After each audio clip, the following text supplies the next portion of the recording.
दिल्ली बम धमाकों से जुड़ी एक अहम खबर सामने आ रही है क्योंकि दिल्ली बम धमाकों के मुख्य आरोपी शाहीन, डॉक्टर शाहीन के पूर्व पति जफर हयात का बयान सामने आया है।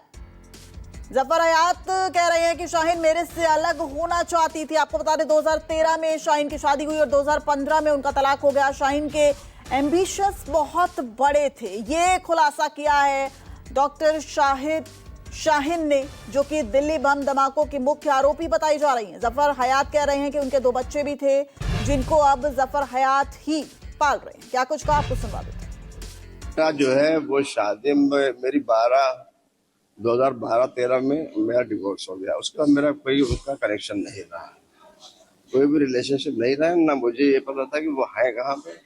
प्रेजेंट टाइम में भी कहीं नहीं कुछ पता था, और जब से वो गई है तब से उन सब मेरा कोई कंटैक्ट नहीं रहा, नहीं कोई मेरे बच्चों को कंटैक्ट रहा। कारण तो वही समझ सकते हैं क्योंकि उन्होंने लिया था, तो वही समझ सकते उस चीज को। 2 बच्चे थे उस टाइम, एक 7 साल का बच्चा था और एक 4 साल का बच्चा था। दोनों बच्चे मेरे साथ में। सब नॉर्मल थे। उनका भाई पढ़ रहा था, एमबीबीएस कर रहा था, उसका एमडी किया। उसी टाइम में जब एमबीबीएस वो एमडी कर रहा था, एमडी मेडिसिन कर रहा था आगरा से, तो ये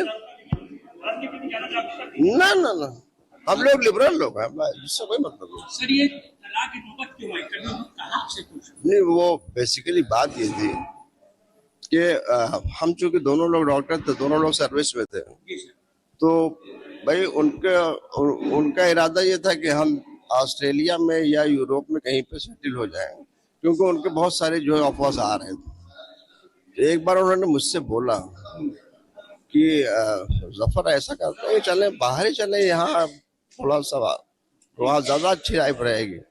तो हमने कहा यार यहाँ कौन सी प्रॉब्लम है, यहाँ तो कुछ था नहीं, और हम लोग में आपस में कोई कॉन्फ्लिक्ट ऐसा था। किसने कहा? ऐसा कुछ नहीं। संबंध अच्छे अगर हाँ, उसके लिए मैं कोई कमेंट नहीं कर सकता हूँ, क्योंकि मेरा कोई रिलेशन रहा ही नहीं है तब से। कभी तभी से नहीं है, जब से हो गई तलाक। कोई संबंध नहीं रहा किसी से। और इसी के साथ दिल्ली बम धमाकों से जुड़ी एक और अहम खबर सामने आ रही है। अल-फलाह यूनिवर्सिटी ने प्रेस नोट जारी किया है और अपनी तरफ से यूनिवर्सिटी ने कहा यूनिवर्सिटी लैब का इस्तेमाल सिर्फ पढ़ाई के लिए किया जा रहा है। डॉक्टर का यूनिवर्सिटी से कोई लिंक नहीं है। हमारे 2 डॉक्टरों को हिरासत में लिया गया, ये दुर्भाग्यपूर्ण है। तो अब अल-फलाह यूनिवर्सिटी की तरफ से भी प्रेस नोट जारी हो गया और यहाँ पर ये पल्ला झाड़ती नजर आ रही है यूनिवर्सिटी। आपको बता दें 2014 में अल-फलाह यूनिवर्सिटी जो है वो बनी थी, यूजीसी से एफिलिएटेड है, और अल-फलाह यूनिवर्सिटी इस वक्त आतंक का मुख्य चेहरा भी मानी जा रही है, क्योंकि यहाँ पर ऐसा माना जा रहा है कि कई आतंकवादियों को पनाह दी जा रही थी। 2 डॉक्टर्स इसमें शामिल हैं, जिसमें डॉक्टर मुजम्मिल का नाम सामने आया। डॉक्टर उमर, जो कि दिल्ली बम धमाकों के मुख्य आरोपी भी बताए जा रहे हैं, जो कि i20 कार उस वक्त चला रहे थे, वो दोनों डॉक्टर्स इसी यूनिवर्सिटी में रिसर्च करते थे।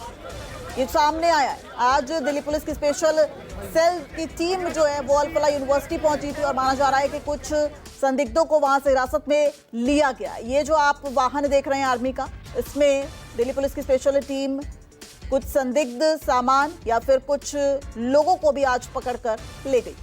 लेकिन अल-फलाह यूनिवर्सिटी अब प्रेस नोट जारी करके ये कह रही है कि हमारा इससे कोई लेना देना नहीं।